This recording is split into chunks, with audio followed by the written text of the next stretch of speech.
Again, Marcus Freeman went to Ohio State. I went there too. It's very hard for me to just go in on him all the way. But I can hit him with some facts. The NCAA, this is public information.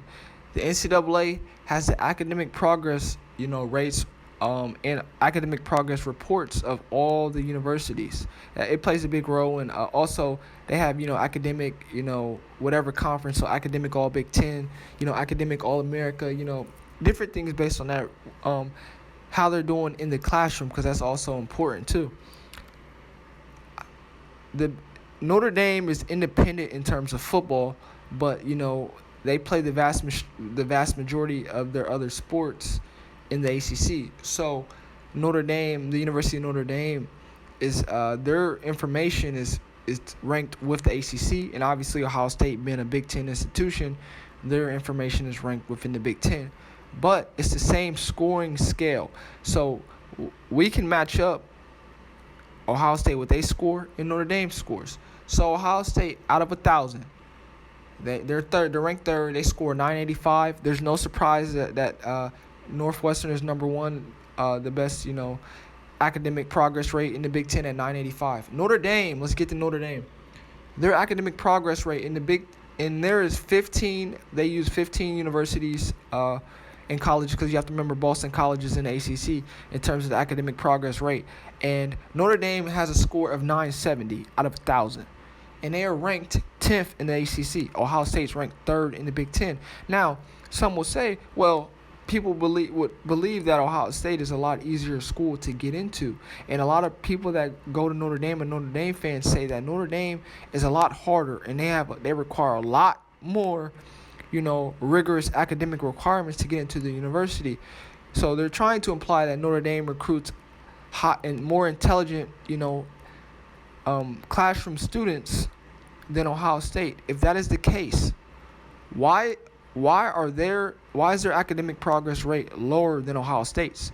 And before you say, well, Notre Dame's a tougher school, if that's the case, why are they ranked 11th? Why are they ranked 10th in their own conference? I don't know.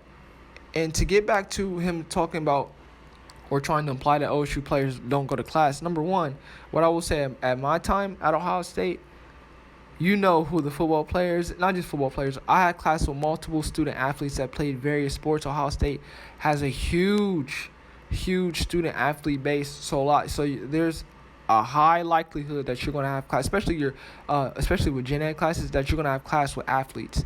And professors do go out their way to make sure that those individuals are in class. I had a professor, looking for the football players, making sure they're there. He's famous for just giving them a harder time because he expects more from them. And then as students, you don't think it's really cool to have class, with, student athletes that you see on TV, not just for football, but for any sport. When they're not there, don't you think everyone would know, like, oh, this person's not there?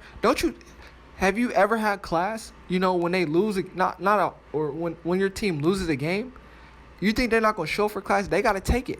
That's one of the hardest things. You can't lose a game and not show up to class. Win or lose, you have to show up to class, regardless. We seen at Oklahoma, with the student paper breaking the story about Caleb Williams and Spencer Rattler, breaking that story before everyone got a hold of who's going to be the starter for the upcoming week. You don't think there are people at OSU that would love to break the story that this person is not going to class? He never shows up for class.